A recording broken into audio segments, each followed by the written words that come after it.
Thanks for logging on to Wayne.com for the Week 5 edition of Inside the Zone with Tom Davis of the News Sentinel. I'm Glenn Marini, and yeah, after this Friday, we're going to be more than halfway done with the regular season, and that means conference play is really starting to heat up, and that was the case this past Friday at Dean Gorsuch Field, where it lived up to the billing. New Haven and Carroll, 41-35 New Haven. What, in your eyes, was the biggest takeaway from that game? Well, I think the big thing was Jordan Hogue is what stood out to me. It was a obviously very close game, 41-35. Big plays back and forth. Carroll had playmakers. New Haven had playmakers. Very similar teams, actually, in that they both run the ball extremely well. They're physical teams, but they have explosive playmakers. But the difference in this game was New Haven defensive back Jordan Hogue. Couple interceptions, one inside the 5.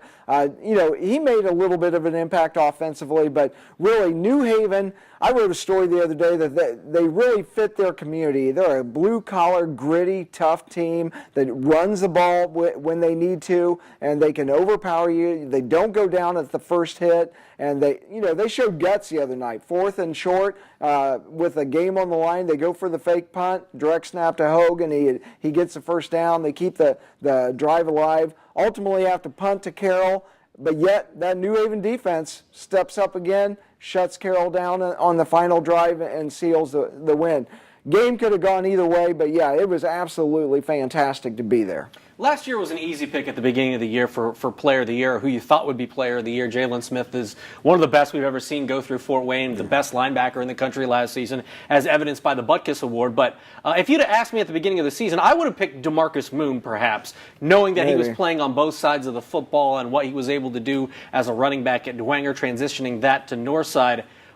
But at this point of the season, is Jordan Hogue the most valuable player in the area? Well, I think you could make that argument. I'm not going to say that you're wrong in that, but the Carroll fans will say Drew Tranquill is the most valuable player so far. And so both those guys showed their abilities the other night. Drew Tranquill had 14 tackles defensively, and plus he also had an impact running the ball, although Justin really surprised me with his ability to run the ball well. But, you could go with Hogue or Tranquill. At this point in time, I want to wait and see which team ends up ultimately having the most team success. That may sway my decision one way or the other.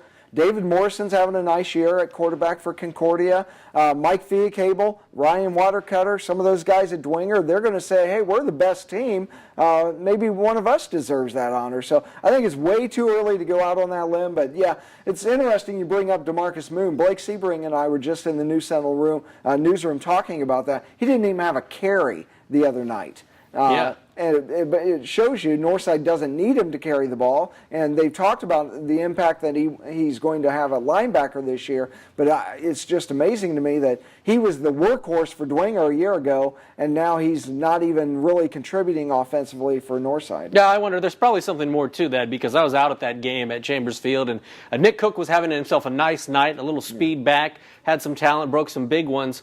But yeah, DeMarcus Moon, you'd expect him to get some carries, so I don't know if there's an injury situation or what. Maybe we'll have to dig deeper on that. Also, I want to touch base real quick.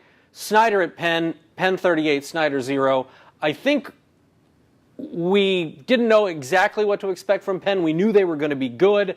But in your eyes, much like the Carroll New Haven game, what's your takeaway from that? Because I don't think Snyder's 31-0 bad against Penn. Yeah, I didn't think they'd win the game. I thought Penn would win the game comfortably, but I didn't think Snyder would be shut out for the first time in like 12 or 13 years. But obviously, Snyder needs to get a little bit more balance offensively. They need to be able to throw the ball better so that it opens up the run game. Until they get a little bit better play out of the quarterback, and then that helps the running game and vice versa, then they're going to struggle against the absolute elite competition that they play. Now, they don't play very many teams like Penn.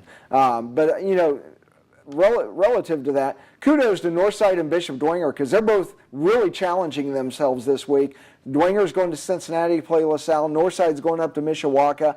Both those programs, just like Snyder, they like to challenge themselves during the regular season. It doesn't do them any good to beat teams 42-0.